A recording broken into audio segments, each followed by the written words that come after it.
साल था 2011 और तारीख थी 26 अक्टूबर। इंडिया में रिलीज होने जा रही थी उस टाइम की most anticipated super hero film Ravan.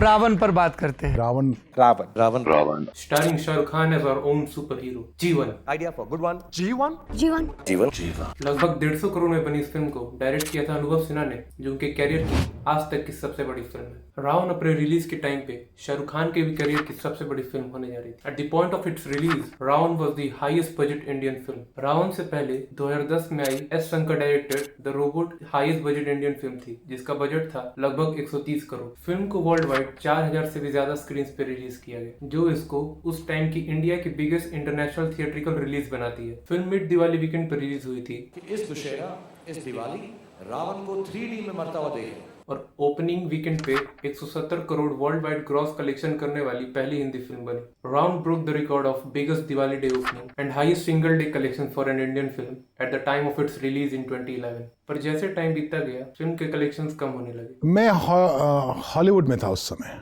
जब फिल्म का दूसरा हफ्ता चल रहा था, और तब तक ये समझ में आ गया था कि फिल्म वैसी नहीं जाएगी जैसी सोची गई थी। और लोगों के रिएक्शंस बाहर आने लगे। एकदम फ्लॉप पिक्चर है। अरे कुछ भी हमारे लायक नहीं, बच्चों के लिए बनाया है पिक्चर। दिखाएंगे टीवी पे तो सच बोल रहा हूँ, सड़ेला पिक्चर है, आइंदा कभी नहीं देखना।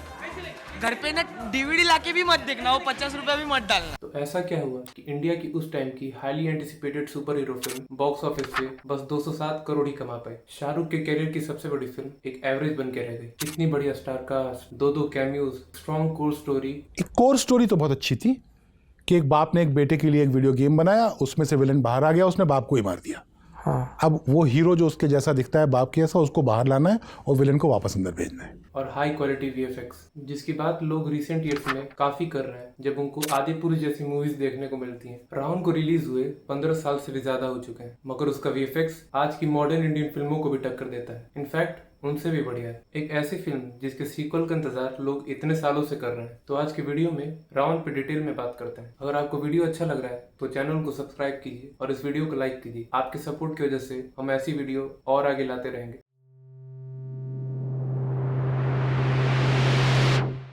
फिल्म के डायरेक्टर और राइटर अनुभव सिन्हा ने बताया कि उनको रावण का आइडिया 2005 में आया था, जब उन्होंने एक टीवी एड में बच्चों को रिमोट से इंसान कंट्रोल करते हुए देखा, जिसमें एक बच्चा एक रिमोट कंट्रोल से एक इंसान को कंट्रोल कर रहा है। अनुभव को ये कॉन्सेप्ट पसंद आया और उन्होंने रावण की कोर स्टोरी डेवलप करी। अनुभव ने फिर इस फिल्म के लिए शाहरुख खान को अप्रोच किया। शाहरुख उस समय फ्री चल रहे थे क्योंकि अभी अभी उन्होंने और फराह खान ने ओम शांति ओम का फर्स्ट स्क्रिप्ट ड्रॉप किया था और फराह उस समय ओम शांति ओम की दूसरी स्क्रिप्ट लिखने लगी। तब शाहरुख उसी बीच में 2 महीने फ्री थे। मैं बैठा हुआ था, हमने ओम शांति ओम की जो ओरिजिनल स्टोरी थी वो ड्रॉप की और फारा ने दूसरी कहानी लिखी जो बनी। हाँ जी। और उस वक्त कुछ मैं 1-2 महीना फ्री था क्योंकि डिले हो गया, वो कहानी हमने बदली थी। अनुभव ने शाहरुख को 5 मिनट में ही फिल्म का नरेशन दे दिया। Shahrukh liked the story and decided to produce the film as well under the Red Chillies production banner. पर शाहरुख ने अनुभव को ये फिल्म थोड़े साल बाद बनाने का सजेशन दिया क्योंकि इंडिया में उस टाइम पे इतने बड़े स्केल की मूवीज नहीं बनती थी और उन्हें बनाने के लिए ना ही इक्विपमेंट्स थे और ना ही टेक्नीशियंस, और रेड चिलीज के पास इतना बजट भी नहीं था जो इस फिल्म को बनाने के लिए चाहिए था। पिक्चर ये जरूर करेंगे,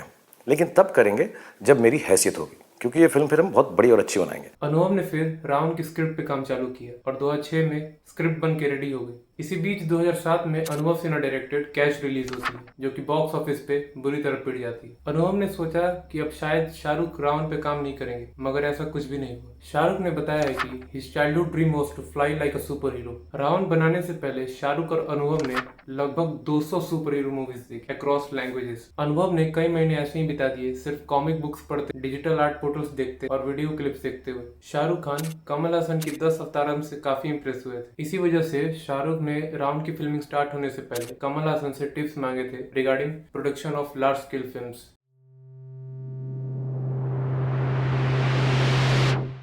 रावण का जब टाइटल अनाउंस हुआ था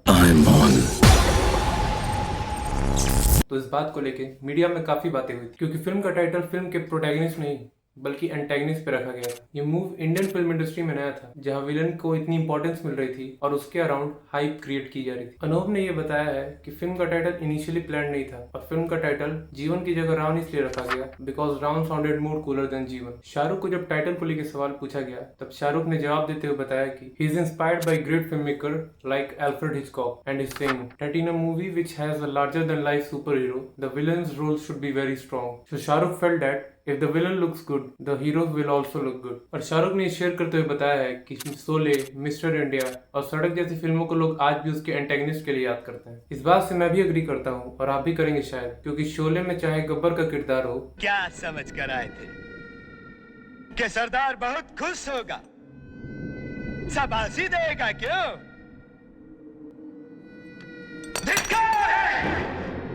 मिस्टर इंडिया में बोगेम्बो का मोगेम्बो खुश हुआ और सड़क में महारानी का किरदार। मैं आधा मर्द हूँ और आधी औरत।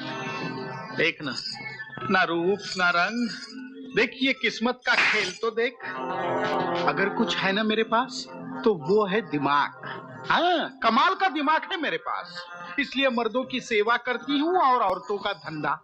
यहाँ का राजा, इस जिस्म के बाजार का महाराजा, और नाम महारानी। मैं और आप इन फिल्मों को आज भी इनके स्ट्रॉन्ग विलन्स के लिए याद करते हैं।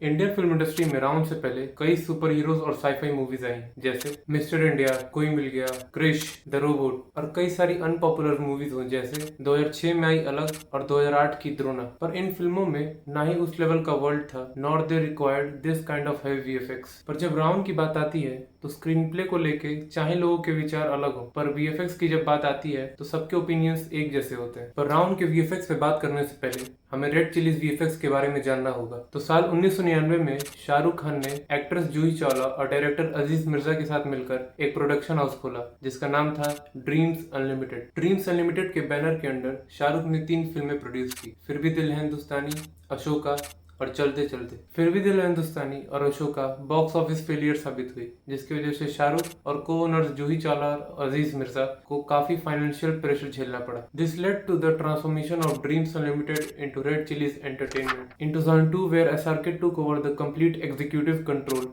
and made his wife Gauri Khan the main producer and co-owner of the Red Chillies। Red Chillies production banner के अंडर शाहरुख ने अपनी पहली फिल्म प्रोड्यूस की, मैं हूं ना, डायरेक्टेड बाय फराह खान। मैं हूं ना के प्री प्रोडक्शन के समय पे एंट्री होती है केतन यादव और हरेश हिंगोरानी की, जहां पे केतन यादव और हरेश हिंगोरानी ज्वाइन करते हैं Red Chillies Entertainment as a VFX supervisor. Ketan Yadav ने अपनी कैरियर की शुरुआत की थी 1996 में, जहाँ पे वो हाई एंड कमर्शियल्स में एज अ वीएफएक्स आर्टिस्ट काम करते थे। He started his career in 94.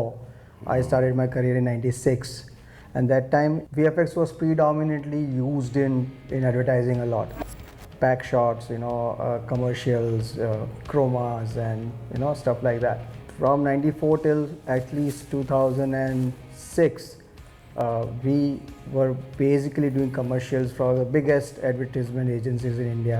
जब केतन और हरीश मैं हूं ना और पहली की सेट्स पे काम कर रहे थे तब उन्होंने शाहरुख के साथ कन्वर्सेशन स्टार्ट की about the limitations of visual effects in Indian cinema. Ketan और हरीश ने शाहरुख के सामने एक आइडिया पिच किया कि क्यों ना एक ऐसा इन हाउस स्टूडियो क्रिएट किया जाए रेड चिलीज बैनर के under which will only look after VFX. Shahrukh ने ऑफिशियली इस पिच को रियलिटी में बदला और 2006 में रेड चिलीज वीएफएक्स की शुरुआत हुई, where Ketan took over the charge as chief operative officer and VFX producer and Harish joined as chief creative officer and VFX supervisor। Red Chillies ने रावण से पहले कई फिल्मों में VFX दिया जैसे डॉन, ओम शांति ओम और my name is Khan and to several other movies of different production houses like Chak De India and Dostana. पर माय नेम इज खान की पोस्ट प्रोडक्शन खत्म होने के बाद रेड चिलीज ने अपना पूरा फोकस रावण पे किया। शाहरुख ने पूरी VFX टीम को पहले से बोला था कि every single shot of RaOne had to look photoreal as Shahrukh wanted this film to be a breakthrough for Indian film industry at the global market. पूरी फिल्म में 3300 फाइनल VFX शॉट यूज हुए जो कि फिल्म के entire run time का 80% था, जिसने red chillies को पहला ऐसा इंडियन स्टूडियो बना दिया जिसमें इतने बड़े वॉल्यूम पे कंटिन्यूस डिजिटल वर्क यूज हुआ हो। जीवन और रावण के शूट को डिजाइन किया था फेमस हॉलीवुड स्पेशलिस्ट रॉबर्ट कर्ट्जमैन ने और टिम फ्लैटरी ने। फिल्म की शूटिंग 3 फेजेस में लंदन, मुंबई और गोवा में हुई। तो जब शूटिंग का फेज लंदन से मुंबई पहुंचा तो एक्सट्रीम वेदर कंडीशंस की वजह से जीवन का सूट मेल्टडाउन होने लगा, जिसकी वजह से उसका लुक खराब दिखने लगा। The biggest thing which kind of initially was a bomb thrown at us. So the suits which were made in US, which they were supposed to wear, and we were only supposed to clean them up and make them look good like Batman, Superman suits. Okay, Like increasing shine. it started disintegrating in the Bombay weather. You know, he varies one time, started tearing. He started looking like, you know, he's come from a very dirty, you know, place where it is really rugged and all. तो VFX की पूरी team को post production में जीवन के suit के साथ साथ राउंड के भी सूट में volumetric glow, internal plasma motion और इलेक्ट्रिक सर्ट्स ऐड करने पड़े ताकि सूट रियल लग सके। So we entirely replaced all the suits. So initially we started with Jeevan and we replaced his entire suit. But then we realized that when we started, if the villain and the hero are on the same frame, so the hero is looking amazingly sparkly and shiny suit, whereas the villain is looking in a very poor suit. So then we had to go and replace the suit of the villain also in the entire film. So which was something which was unplanned. क्या आपको film का वो scene याद है जहाँ round metallic tubes के form में road में प्रेस हो गया था after the fight sequence between him and जीवन, जहाँ पास में लगे बिलबोर्ड से इलेक्ट्रिसिटी लेके राउंड अपने आप को रिवाइव करता है। पूरी फिल्म में ये scene one of the best scene था जिसमें VFX यूज हुआ। इन मेटेलिक क्यूब्स को क्रिएट करने के लिए VFX टीम ने लगभग 1 साल का समय लिया, जिसमें उन्होंने 6 से 7 कस्टम एल्गोरिदम डेवलप किए ताकि क्यूबिकल शेप शिफ्टिंग दिखाई जा सके।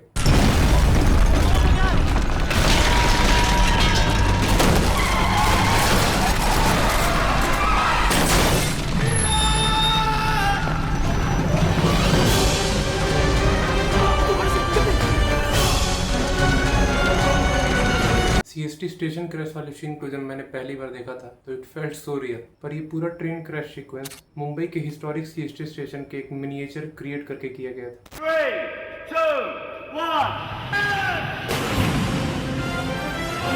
जहाँ पे मिनिएचर ब्रेकिंग फुटेज को CG डिस्ट्रक्शन के साथ मर्ज करके ये सीन क्रिएट किया गया। 2012 में राउंड को नेशनल अवार्ड मिला for best visual effects. Red Chillies ने आगे जाके राउंड के बाद कई फिल्मों में VFX दिया, including foreign films like League of Gods and Sin City और dame to kill for. Round के बाद रेड चिलीज ने विजुअल इफेक्ट्स में एक ऐसा स्टैंडर्ड क्रिएट किया जिसको बीट कर पाना आज की मॉडर्न इंडियन फिल्मों के लिए भी मुश्किल है।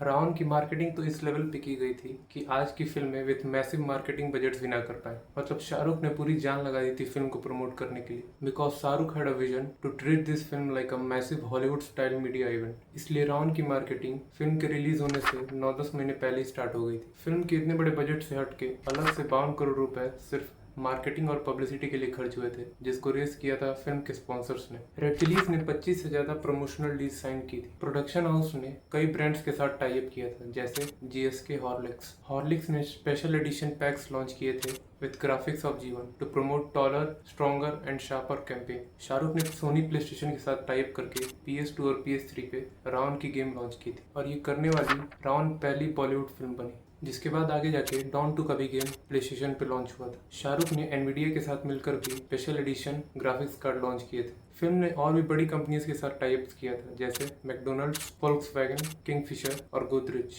रेड चिलीज ने गूगल के साथ टाई अप करके यूट्यूब पे फर्स्ट कस्टम फिल्म चैनल खोला फॉर एन इंडियन मूवी। लगभग 15 करोड़ रुपए स्ट्रिक्टली खर्च हुए थे for viral internet banners, website takeovers and network integrations across Facebook, Twitter and Google. मतलब उस समय आप गूगल खोल दो तो बस आपको राउंड के ऐड देखने को मिलते थे। फिल्म में गाना गवाने के लिए इंटरनेशनल पॉप स्टार एकॉन को लाया गया था। कैसा शर्माना आजा नच के दिख।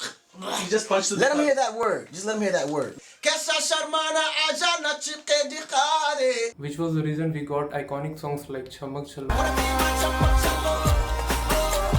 and Criminal. Giving equally credit to the duo of Vishal and Shekhar, because without them the song wouldn't have been possible. Round का इंटरनेशनल प्रीमियर टूर 3 शहरों में हुआ था। 24 अक्टूबर को दुबई में, 25 अक्टूबर को लंदन में और 26 अक्टूबर को टोरंटो में। इस एग्रेसिव मार्केटिंग का ही नतीजा है कि फिल्म ने सिर्फ सैटेलाइट, म्यूजिक और डिजिटल राइट्स बेच के ही रिलीज होने से पहले 132 करोड़ रुपए कमा लिए थे। शाहरुख ने राउंड की मार्केटिंग इतने बड़े लेवल पे की थी कि उसकी बात लोग आज तक करते हैं।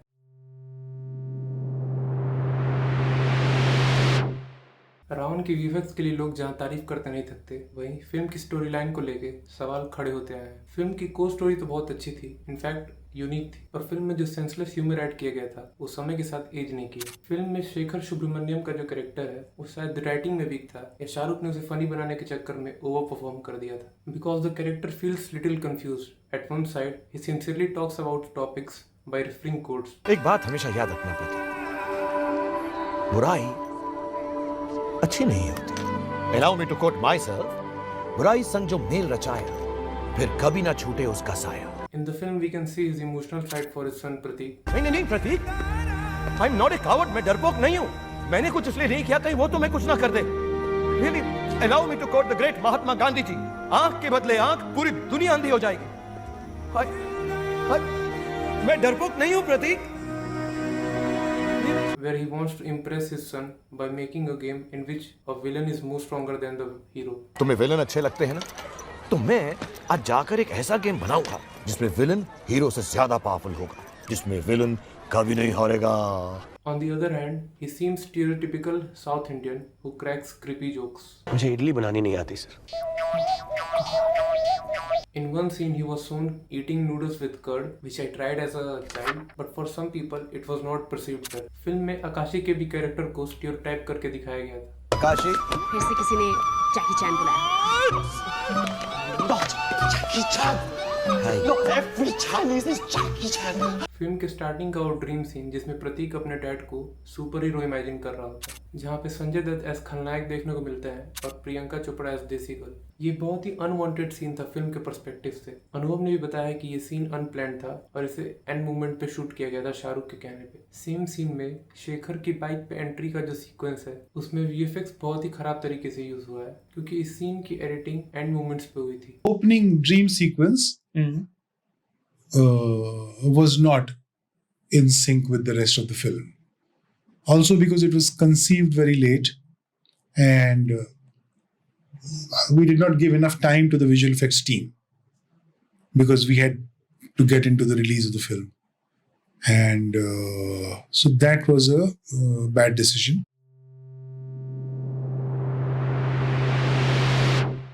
अगर देखा जाए तो फिल्म जिस नोट पे खत्म हुई थी, जहाँ पे प्रतीक जीवन के हार्ट को रिवाइव करके उसको रियल वर्ल्ड में वापस ला देता है, इसका मतलब ये है कि मेकर्स ने फिल्म के सीक्वल के लिए प्लान करके रखा था, जैसा शाहरुख ने फिल्म के प्रमोशन के टाइम एक इंटरव्यू में बताया भी था। Okay, what about a sequel to Ravan? सुना है अभी इसका एक सीक्वल भी बनाने की आप प्लान कर रहे हैं। कहानी नहीं है, क्योंकि इतनी नॉलेज लगाई है हमने इसके अंदर और टेक्निकल हार्डवेयर लिया है। हाँ जी। कि वो वेस्ट हो जाएगा अगर हम सोचे नहीं। तो इंशाल्लाह पहला स्टेप ये है कि रिलीज हो, दूसरा स्टेप ये है लोगों को पसंद आए, तीसरा स्टेप ये है कि हम उसकी फिर एक और पिक्चर बनाएं उस टेक्नोलॉजी को यूज़ करके। मुझे जेन्युइनली लगता है red chillies, VFX, Harry, Ketan, अपना प्राइम फोकस लंदन, आईक्यू, इन सब ने इतनी मेहनत की है इसको बनाने में कि मैं चाहूँगा कि उनको एक तो प्राइड हो और उसके बाद ये जो नॉलेज गेन की है हमने उसको हम यूटिलाइज करें। पर फिल्म बॉक्स ऑफिस पे वैसा परफॉर्म नहीं कर पाई जैसा मेकर्स ने उससे उम्मीद किया था, इसलिए मेकर्स ने फिल्म के सीक्वल का प्रोजेक्ट वहीं शेल्फ कर दिया। अगर प्रैक्टिकली देखा जाए तो कोई भी प्रोडक्शन हाउस ऐसी फिल्म का सीक्वल क्यों ही बनाएगा जो बॉक्स ऑफिस पे अच्छा परफॉर्म ना की हो। पर रिसेंट टाइम में अनुभव और शाहरुख दोनों ने ही रावण के सीक्वल में इंटरेस्ट शो किया है, seeing the public demand over the years. But as Anubhav said in an interview, the project is so big that it will take 2-3 years time of both his and Shahrukh to make it happen. Shahrukh Khan ने अपने जन्मदिन पे कहा कि रावण का sequel आएगा अगर अनुभव चाहेंगे तो। उन्होंने बॉल ऐसे टप करके मेरी तरफ फेंक दी है। वो क्या है कि वो हम दोनों के लिए थोड़ा मुश्किल फिल्म है, क्योंकि हम दोनों को 2-2, 3-3 साल अपने जीवन के उसमें इन्वेस्ट करने पड़ेंगे। और इस वक्त खान साहब भी बहुत रफ्तार में हैं और मैं भी ठीक ठाक रफ्तार में चल रहा हूँ, तो अचानक एक दिन इस सब से इजेक्ट करना पड़ेगा और 2 से 3 साल कम से कम हम दोनों के जीवन के जाएंगे। 2011 में इंडिया में वैसी टेक्नोलॉजी आई भी नहीं थी जो रावण को बनाने के लिए चाहिए थी, मगर आज के समय इसका सीक्वल बनाना कंपैरेटिवली आसान होगा, क्योंकि आज के समय इंडियन फिल्म इंडस्ट्री में ना पैसे की कमी है ना ही वैसी टेक्नोलॉजी की जो ऐसी फिल्म को बनाने के लिए चाहिए। तो आज के लिए सिर्फ इतना ही। आपको वीडियो कैसी लगी आप कमेंट सेक्शन में बता सकते हैं। तो क्या आज के समय रावण का सीक्वल बनना चाहिए, और अगर बनता है तो उसकी स्टोरी क्या होगी? Please do share your thoughts in comments. I would love to reply every one of you. आपसे फिर मुलाकात होगी इसी जगह एक नए वीडियो के साथ। तब तक के लिए be healthy and stay safe.